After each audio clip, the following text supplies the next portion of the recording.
Still, not sponsored by Duncan. It's the Woodworking Morning Show.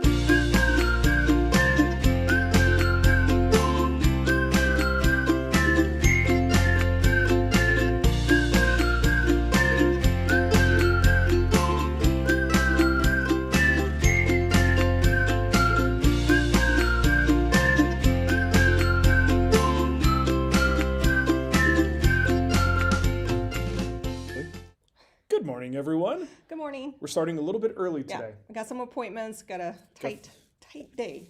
Got some tight days going on. Yeah. So yeah, we got an appointment. We're going to get that show done just 15 minutes early, 10 minutes early.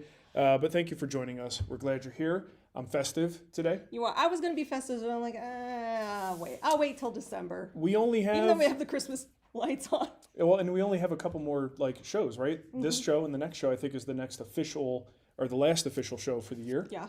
And then we have our break, and then we might have a holiday special. Yeah. Right? So yeah, it's the morning show. I'm Marc. And I'm Nicole. We're going to talk about woodworking today. First, I want to thank a few people who helped us out. Yay. You ready for this? I'm always ready. Oh, shoot. They're going to complain about the microphone. Sorry about that. I had the wrong microphone selected. It happens. It happens. Was it a room mic? It was the laptop mic, so it probably sounds like garbage, but we're back. Doug Johnson, Gary Langens, Nathan Lawrence, Troy Shull, and Amanaz S. I don't know how, I'm not pronouncing that even remotely correctly, but thank you folks for helping support the show. You could support the show too. That's at patreon.com/woodwhisperer, or if you're on YouTube, there's a little join button. There's a whole memberships thing. It's a lot of fun. You get little stickers, and you could use that in the chat. It's a whole thing, Nicole. Just got a super chat in from Mac Pony Me. I think I said that right. Sure, sounds good to me. And he or she wants me to wants to give a shout out to Nancy Hiller. She's starting her fight with pancreatic cancer this week, and we just want to send our love to you, Nancy. Sure, she's a talented person. I think she just had a book. Was it with Lost Art Press? They were pushing one of her books.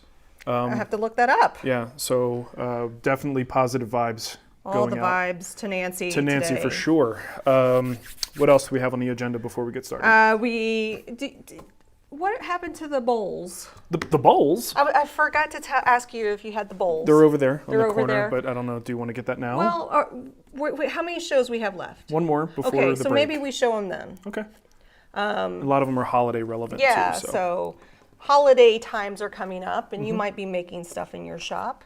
And I asked John to make me some holiday bowls. Well, I was out of town. Well, from sort of out of town. MLCS. I was driving down the Brian Benham shop for a couple of days last week, and while I was there, John was here making some router bowls. It was pretty cool.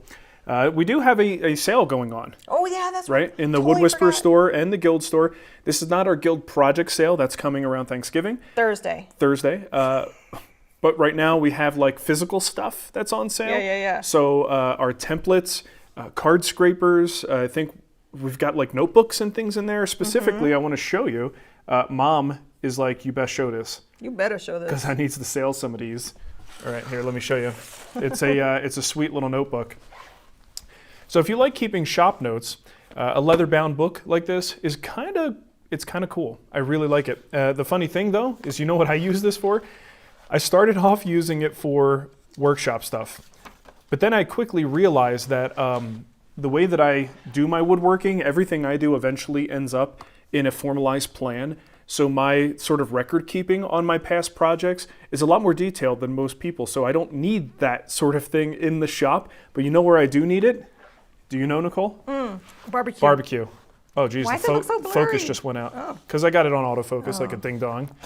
So I have started to keep my recipes in here, and I document my entire cooking experience for the various things that I make, and then I reference this. This is huge in barbecue because it's really all about the process and not just simply following a recipe. It's been very handy for me. So while I do expect people to use this in their shops, I actually use this in my kitchen. So it's a beautiful leather-bound book. You could buy replacement inserts for this on Amazon. We even give you the links to where you can get those fairly cheaply.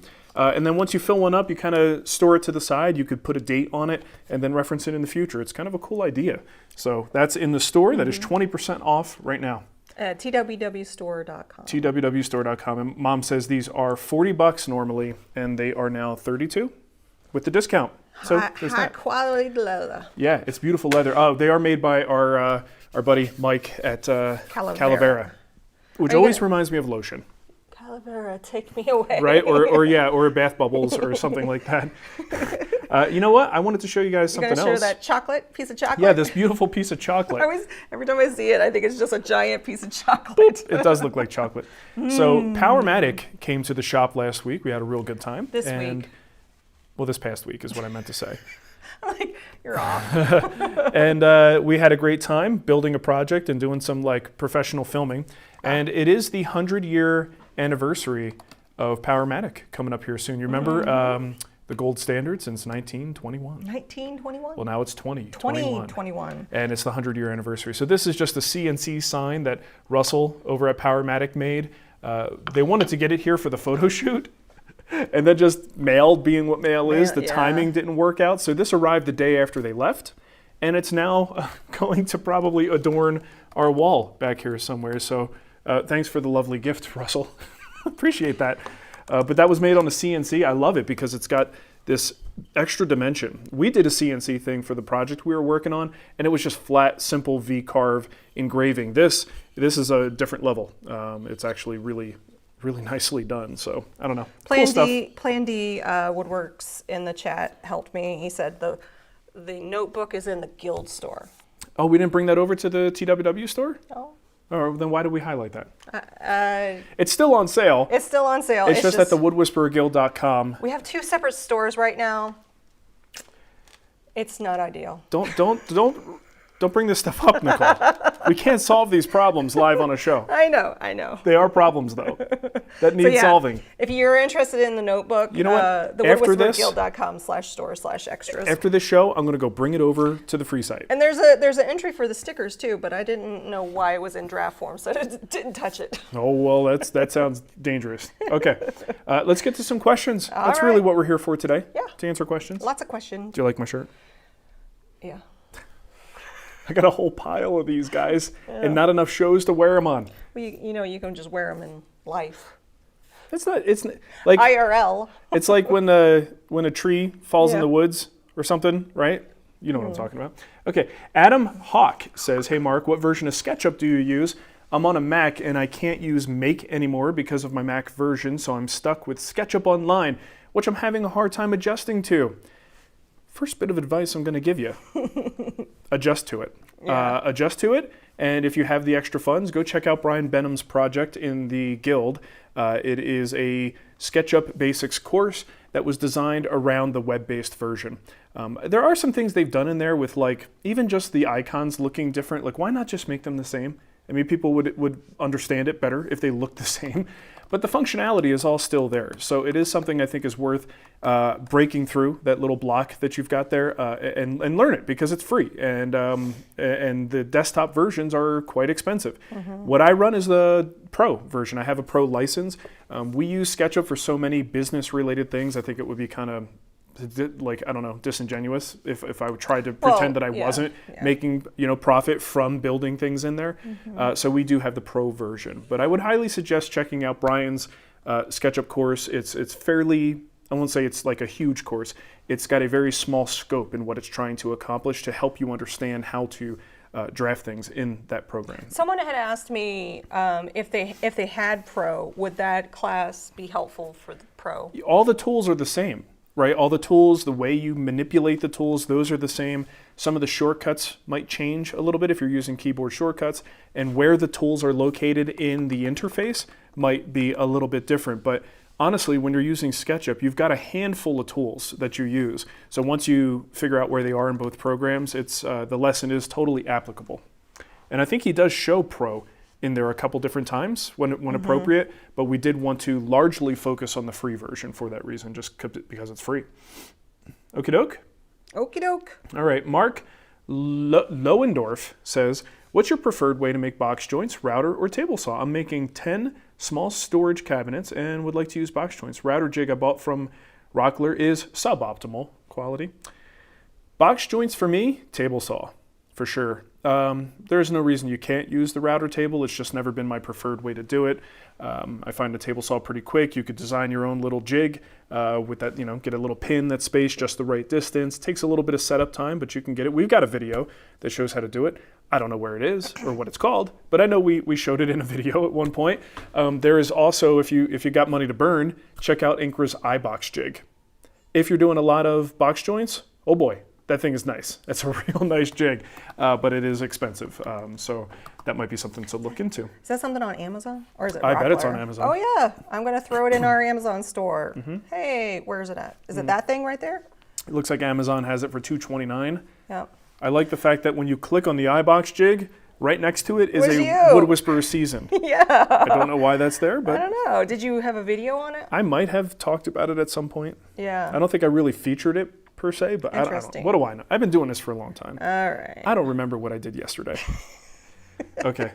So I'll put the link. If you're not familiar, we have a store with Amazon of all the picks that he's recommended over the years. So Yeah. you could spend a lot of time in there.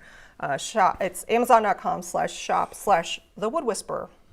Okay. So our coolest name award winner of 2020, Zoe Snow, Zoe. says, I've been working with Purple Heart quite a bit lately, and my projects are coming out pretty dull and brown after sanding. Any suggestions on how to get a vibrant purple color? How important is it to get the color back prior to applying the finish?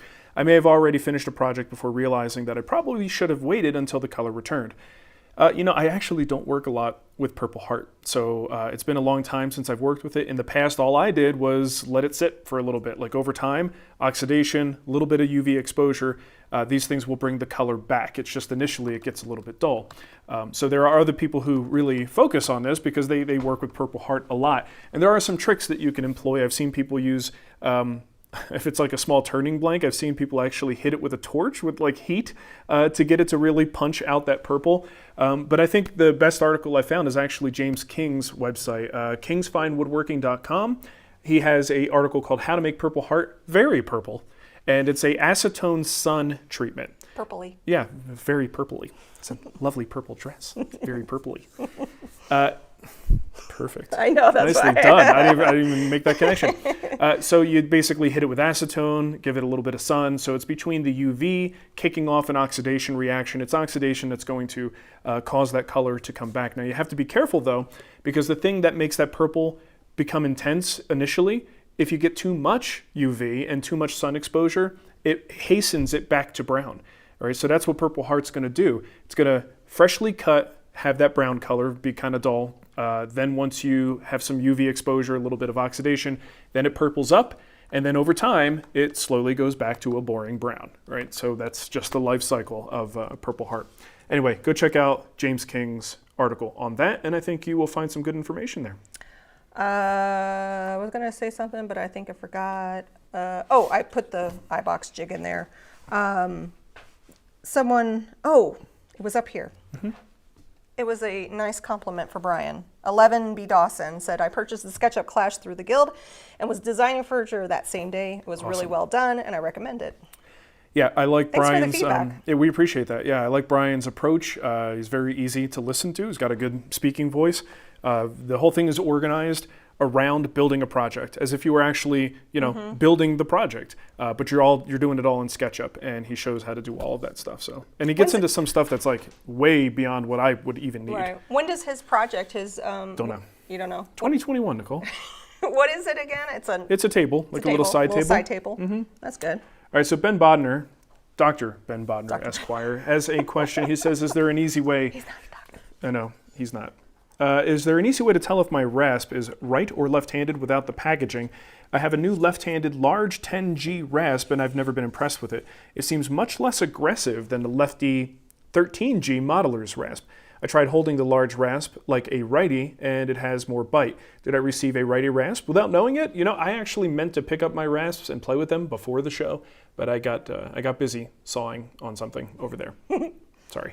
I would suspect that what you're doing is probably a good test, right? The whole idea behind the left-handed and right-handedness of it is, as a righty, you're going to grab the handle with your right hand, and you're going to maybe stabilize the tip with your other hand and have a push motion, and it should cut nice and thoroughly. If you switch grips and go the other way, now you're at this angle, you might not get as good of a cut. And that seems to make sense to me. I don't know for sure, but that seems logical and a good way to test it.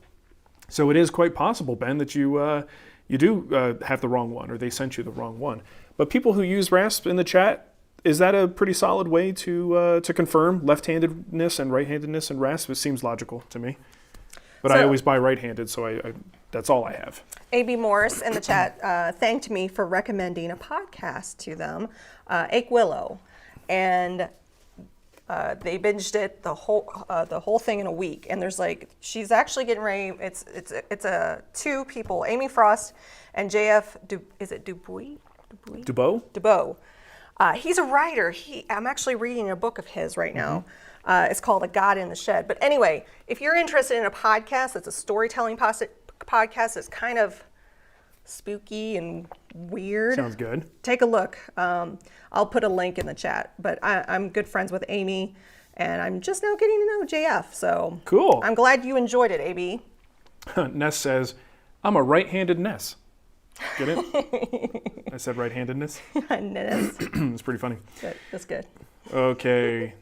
Joe Clemmer says, when creating a solid wood tabletop without breadboard ends, do you recommend C-channel stiffener or other methods to help reduce the chance of cupping or warping? You know, this was one of the messages that I really was hoping to drive home with that video, Joe, is that it is almost never necessary to do that to a top. If the top, the panel you've made or the board that you have is stable, it's nicely dried, and it's going to be kept in a reasonable, controlled environmental conditions, it's not like it's just going to turn into a potato chip. But poop happens, right? Things can go wrong. So this is why people like to do a little bit of a belt and suspenders. So to answer your question, no, I don't recommend doing that unless you have a really compelling reason to do it. So if you've got you got a hold of a giant slab, and you're afraid that over time things are going to cup and cause problems, sure, go ahead and route out for some steel C-channel. There's times where we'll make let's say a toy box or a blanket chest. You might put cleats, battens or something on the underside of the top to help stiffen that structure, especially because people will sit on these things a lot of times. So those things can help, but I would not call them complete necessities. Maybe something if I were doing some kind of big wide table outdoors, that might be a reason. But again, that breaks the rule that I said. That's conditions that aren't totally controlled, right? So no, don't think you have to do that at any time, but if there are reasons why you think you should, you suspect this tabletop is going to be a problem, then go ahead, look into some of those options. I mean, it's a belt and suspenders thing. It can't hurt to add them unless someone has a problem when they look under it and they see a piece of steel or something, and they don't like that. That could be problematic, but most people aren't doing that. So Zoe said she just got a 100-watt UV light yesterday, and she's been playing around with it. Cool. Anthony. Get a suntan too while you're there. Lucevero. Ahoy! Question about Marc's dust collection system. In the shop tour video, he shows the magnetic hookups. Any product links and or thoughts on their effectiveness? Thanks. They do what they're supposed to do. What is it? I can't remember the name of them. They are quick disconnects made with rare earth magnets punctuating the circumference, and they pop together. I remember somebody sent those to us. Yeah, I think the gentleman that made them, first did a CNC printing of them, sent me some prototypes, and they've been great. I just can't remember, and I guarantee you someone in the chat knows what we're talking about. It goes... Yeah, it just snaps together. Incredibly effective. I've had them on there for years now, and I would not really use any other type of quick disconnect. You just kind of give them a little bit of a twist and a pull, and they pop off. Is the name brand on them? Those are early ones, and I don't know that he branded much at that time. I wonder if he's watching. If you're watching! Someone in the chat room has got to know. They're it's a gray, I'm not even going to describe it. It's gray and white. How's that? You'll be able to find it. We'll look for it, though. Okay. I'm making a hope chest. Did you add this one in there, or did I miss that? Okay, I don't remember reading this morning. I'm making a hope chest for each of my great-granddaughters, 2 with 1 on the way. The first one I made was a spalted hackberry walnut and using the Green Guild plans. The second one will be out of hard maple and more of a traditional New England style, but I'm designing in a bowed or curved front. Oh, that sounds awesome. I got some ideas on how I'm going to create this curved panel, but how would you go about it? I don't know, you're making it. I'm not making it. Let me keep reading.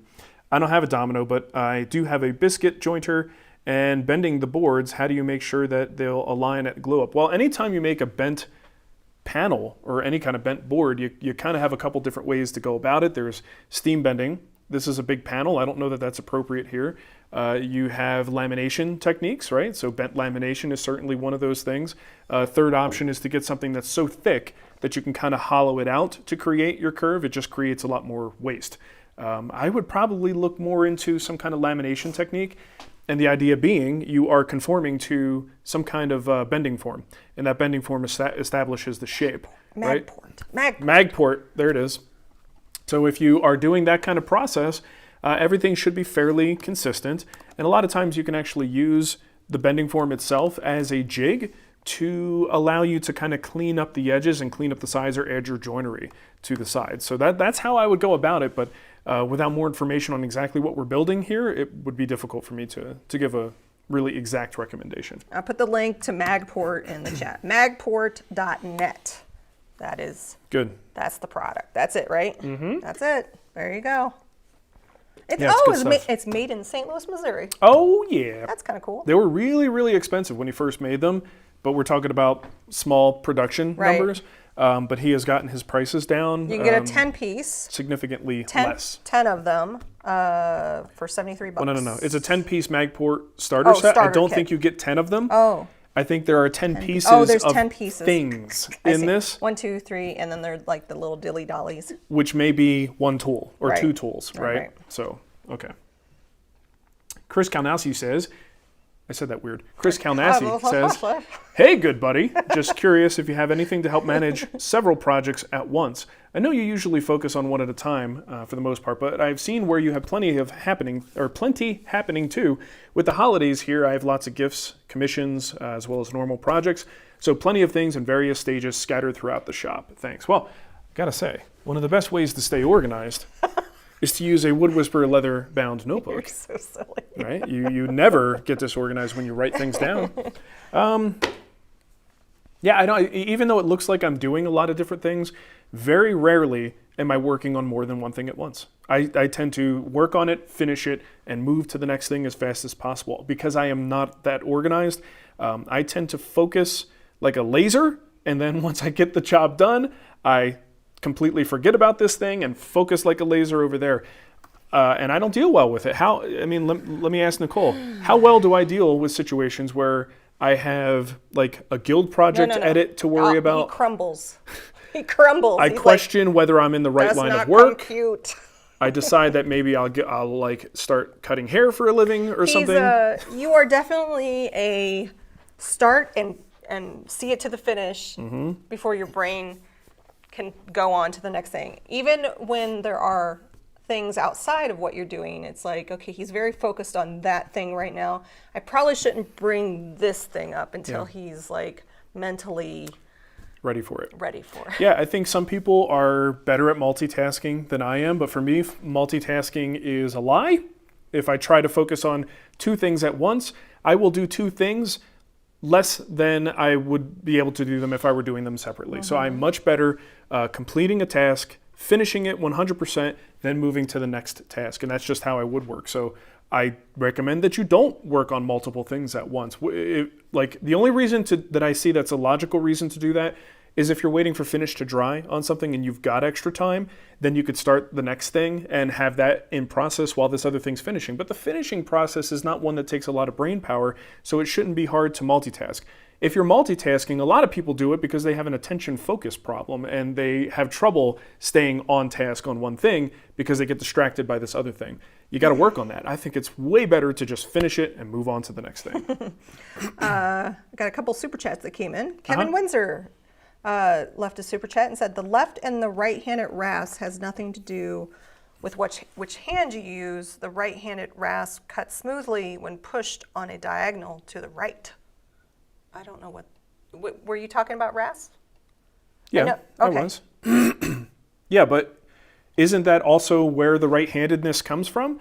If he's saying to push it, it cuts smoothly when pushed on a diagonal to the right, right? Well, that's the way you're not going to use it. So I do think it has to do with the directionality and the handedness. I don't understand how that goes against what we were talking about. Because you're going to hold it in your right hand. Right. You're not going to hold the handle in your right hand and then twist this way. Yeah. You're going to go this way. And a left-handed person is going this way. So Millie's over there moaning. She's like having a nice time. Anyway, I mean, if you want to clarify that a little bit, but what you described sounds like a handedness situation and a yeah, directionality. because you wouldn't want to do it. Yeah, it's fine. Okay.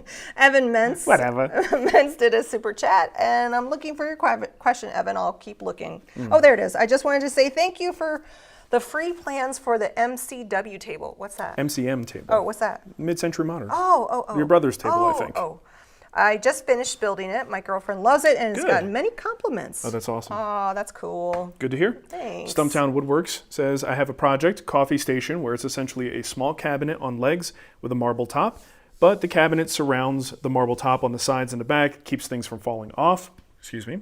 2 edges of the walnut ply will be exposed, so I'm edging them with 1/8-inch walnut strips. What's your preferred method for flushing up a small, page break, a small amount of edging like this? Does it change based on how much you have to do? And if it matters, my edging will meet at the corner. Probably try to do a miter joint. Well, if I just have a couple of panels, I'm probably just going to do it very manually. Leave a little bit proud on both sides. Hit it with a card scraper. I like to tape one side of my card scraper so it doesn't gouge the plywood. And then just kind of work it down from there. If you have a lot of proud material, go ahead and use a block plane, but you want to stop earlier than later with the block plane because the block plane can easily gouge into the plywood veneer layer, which is bad news. So I just scrape it, sand it, and then call it done. Resist the urge to sand it early because as you're trying to hit that little tiny edge, it's inevitable that you're going to kind of tip in and hit your panel. So I only sand at the very, very last moment when I'm almost perfectly flush. If I have a lot of it to do, yeah, I will change the way that I do it. I might just do a flush trim bit with a router. There are lots of cool techniques for running panels across the table saw with a like a raised fence, right? So you put the fence in line with the left side of the blade, and then you could run your piece along that raised fence, and it just trims right along that edge. So quite a few ways to do the trim in a more production type environment. But I will change it if I have a lot to do.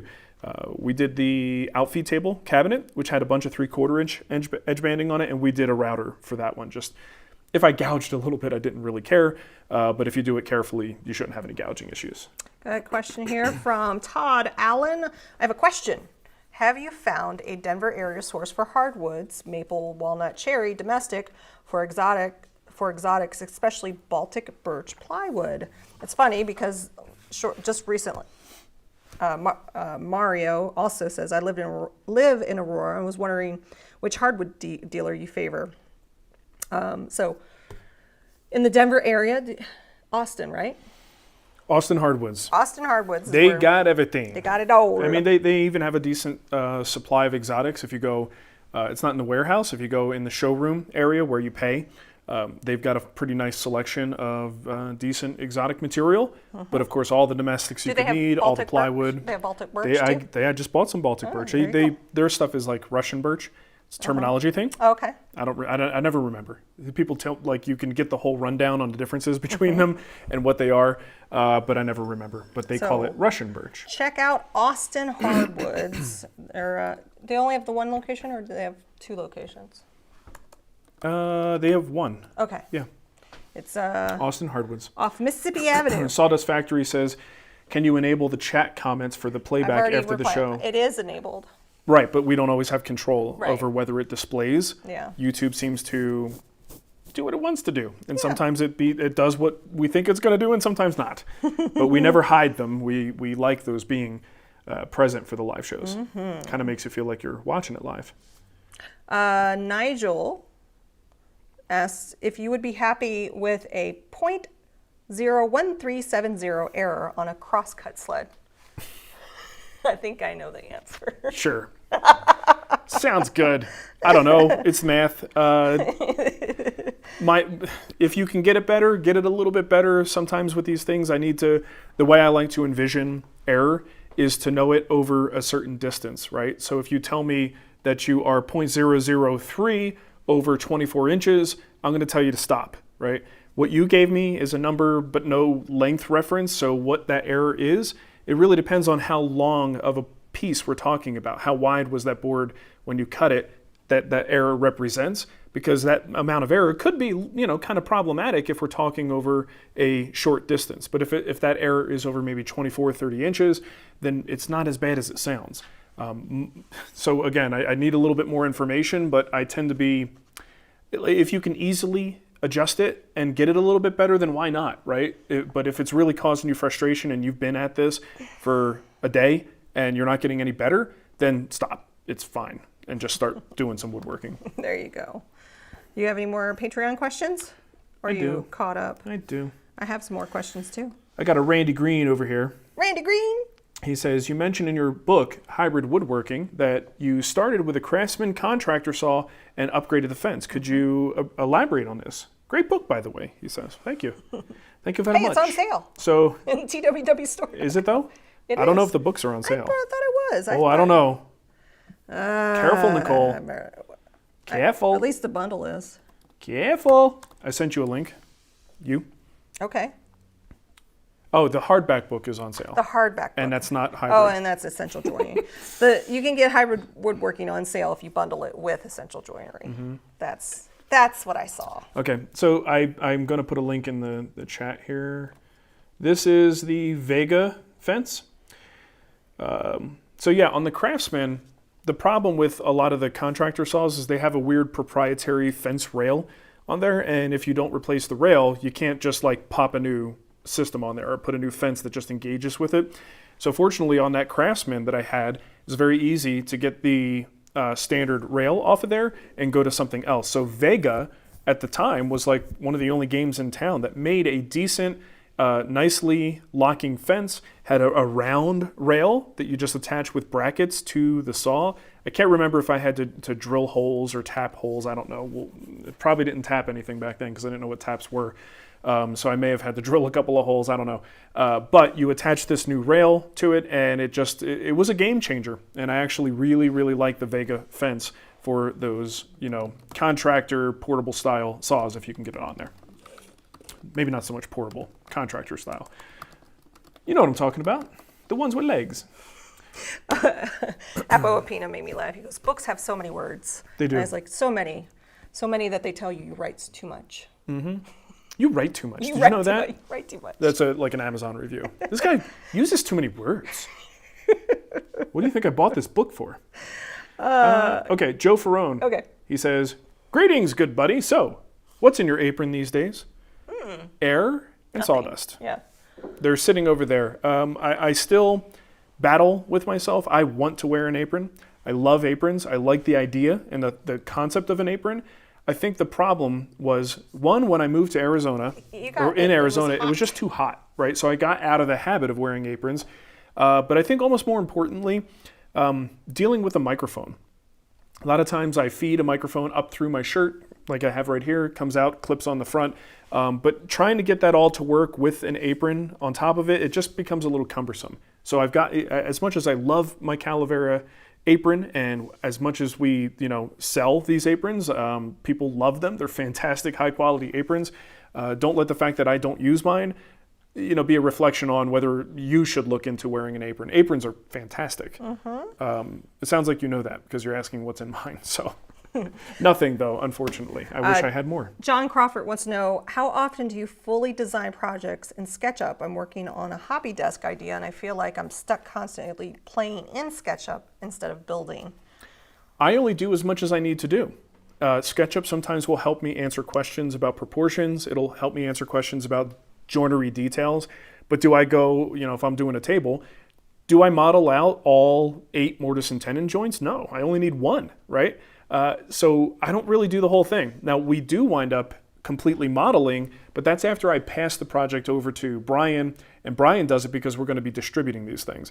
If I were just kind of left to my own devices without publishing plans, all of my SketchUp plans would look really weird, right? Because I'm solving little problems. I would have, here's a top with a profile on it. Over here is a leg, and you'll see a mortise in it. And then there's a rail, and there's one tenon, but the rest of the rails don't have tenons. The rest of the legs don't have mortises.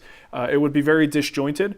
And if I can't draw it, if it's a real complex curved shape or something, if I can't draw it, I'm just not going to put it in there. Sometimes there are just questions that I need to answer in the shop, right? So for your own purposes, don't stress about doing a full SketchUp drawing if you don't need to. Only sketch what you need to sketch to answer the questions that allow you to go into the shop and start building. Black Goat Woodworking says, I don't think your full moving the glue line video is out yet, or I've missed it. That was Mom's dining table. So no, it is not out yet. I was wondering if you can give us some rough idea on how oversized you made the stock. Oh, didn't I do a YouTube members video on that though? Remember we're talking about moving the glue line? Mm-hmm. I'm pretty sure if you're a YouTube member with the extra content. Or Patreon too. Didn't you put it I put it on Patreon too. Yeah, I'm pretty sure that that's up there. It's just an excerpt that I did to show how we move that glue line. Anyway, but you could still wait for the other stuff. It's coming. What do you say? I'm wondering if you can give us some idea on how you oversized the stock. I'm looking at building Anne's writing desk as a Christmas present and would like to use that trick for the legs as opposed to buying 10-quarter stock since the legs are 2 inches square. How big does the glue up need to be? I don't know. And here's how I figure it out though. You have limits on the kind of material that you can get, right? So instead of going, I have a 2-inch leg, how thick does the blank need to be? Think about what your blank can be. Most of the time, if you have 2 pieces of 8-quarter coming together for a leg, you can only, at best, you're going to get 1 3/4 inches for each piece, right? So that's 3.5 inches for the total thickness. Then you're going to turn that a few degrees and look at that glue line and then readjust your square based on what is available in the blank. So start with a 3.5-inch square, rotate your leg, 90 degrees, and then see what you can get out of that. It's very easy to work that out with a ruler and a pencil. I don't know the number off the top of my head. But that's where you're starting, right? So as long as you could fit that 2-inch leg within the blank created by 2 8-quarter pieces, you should not need to do a whole lot more math than that. Got a question here from Oscar. Have you heard and others talk about blotchiness in cherry when finishing? Yet in cherry bowls I've made, it's hard to notice. What gives planning flat work projects out of cherry? I'm sorry. I was distracted by a question about my beard. Yeah, don't worry about it.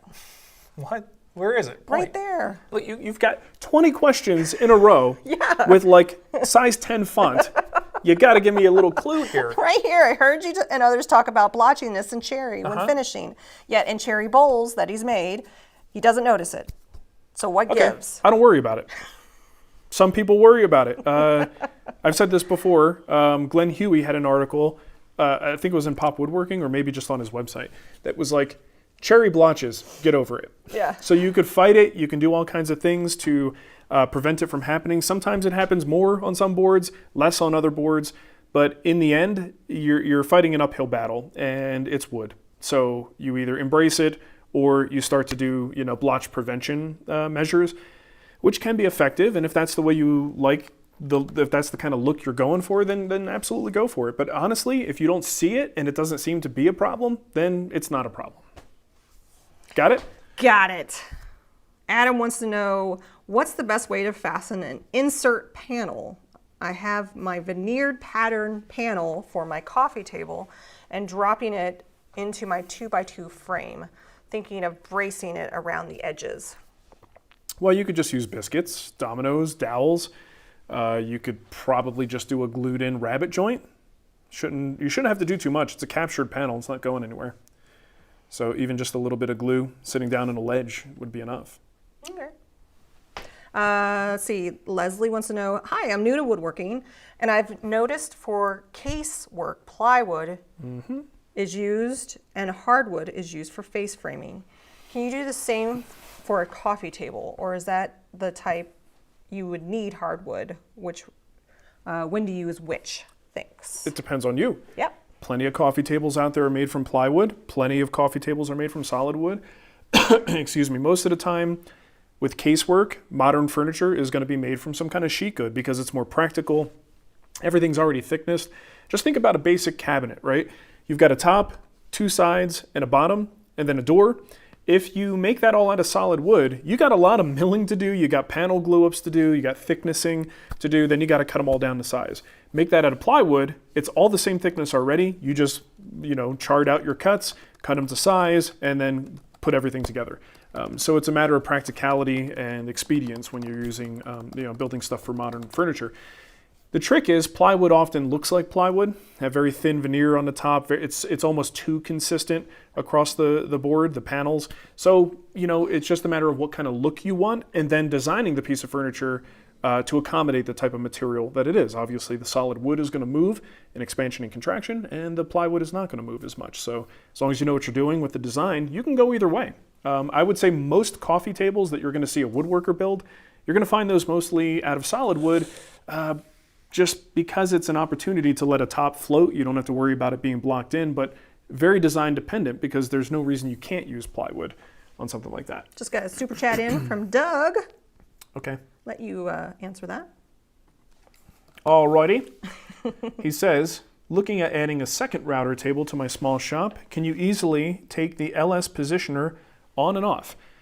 Yeah, as long as there's not a bit there, you could release the arm on the back that locks it in place, and I'm pretty sure you could just slide that thing right out.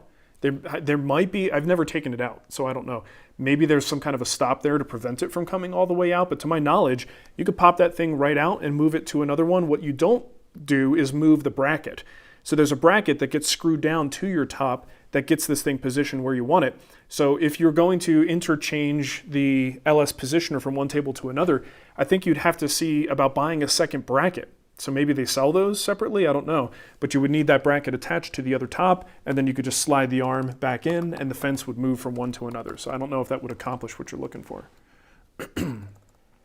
Oh, hold on. Emer Henry says, thumbs up, everyone. Thumbs up. Smash it. I like you guys. I like your style. Okay, what else? Oh, hold on. Nicole? Yeah. Scott says you're underpaid. I agree, Scott. I beg to differ. Nicole and I both make equally little money. Okay, let's see. I got one more from Jack. Okay, Jack. Jack Dolby says, I spend a lot of time on the couch these days. You and Millie, tell you. That girl can spend some time on the couch. She's right over there. Okay. Okay, so Jack's using his laptop to draw up plans by hand. With so many folks doing online schooling, have you considered designing a lap desk for the 21st century student? I've seen many shaker designs and writing laptop desks, but how would you approach it today? I don't know. I'd have to think about it, Jack. Why don't you tell me what you want to see in a lap desk? I like the idea of a lap desk, and I think doing one is definitely in our future, but I think I would need to know, what are people looking for? Do you want a little bit of storage? Do you want something with a soft bottom, like you've seen those simple, like they put like a pillow on it, or like a foam bead pillow? But I do like the one that I picked. I don't even know where I picked it up, but it has the metal rails, and it kind of has the, on top. You've used it before. Yeah.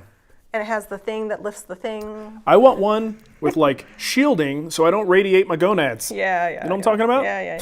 So you want like a 2-inch I'm gonna put steel. a 2-inch steel plate and a couple sheets of aluminum foil.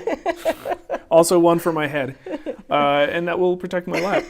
But yeah, honestly, let me know what features you might be looking for that would make this modern, because sometimes the classics just work. Yeah. Right? If you're looking at a laptop desk with a little bit of storage, the classic, what is it? Is it Jefferson? I forget. There's a classic thing that it's one of the president's names that is, with a little dovetailed sides and everything like that, right? And it's got a little bit of an angle. But these are all applicable for typing on a laptop as they were for writing. Sure. But let me know. Let me know what you think. Fred said, so would you agree that attempts to minimize the appearance of blotching can often end in blotching? No. Like if you're trying to minimize the blotch, if you're trying to minimize the blotch. No, if you're trying to minimize the blotch and you're doing it correctly, what happens is you minimize the blotch. If you are trying to do blotch control and you get more blotch, you've done it wrong. Yeah. Right? The idea behind minimizing blotch is you kind of even out the absorption by blocking absorption. So if you're trying to put a stain on it, you just get less stain penetration into the surface, but it's more even, right? But if you get more blotching, then you're doing something wrong. So Plan D says, step 1, stop using overheating Macs. Hold up, because I have a gaming PC and that thing is so hot. You could boil an egg on that thing. It's way, way hotter than my Mac. No, actually, the only reason I have a Mac is for live streams and work stuff, but I very rarely work on this laptop when I'm doing actual work. Laptop is not my preferred device anyway. I'm sitting at a desktop, so I don't know. What you talking about? What you talking about? Yeah. I like this question from Scott Walsh. He says, any interest in branching out horizontally in your business? Metalworking or carpentry or lumber milling? I'm branching out horizontally, Nicole. Okay. Not really. I have a limited set of goals in life.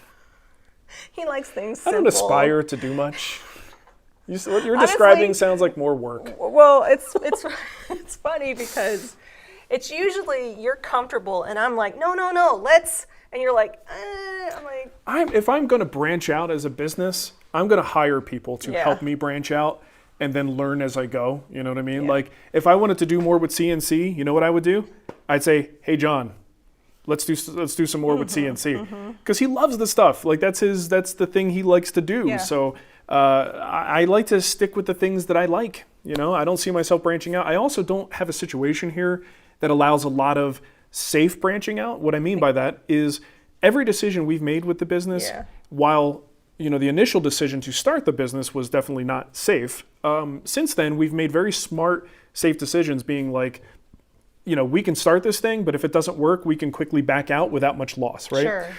Well, we have a house now that's like on a postage stamp lot where the house takes the whole thing up. There's there's no room for extra buildings. There's no room for extra storage. We're not Cremona. We are not Cremona. Yeah, we are not on the Cremona homestead farm.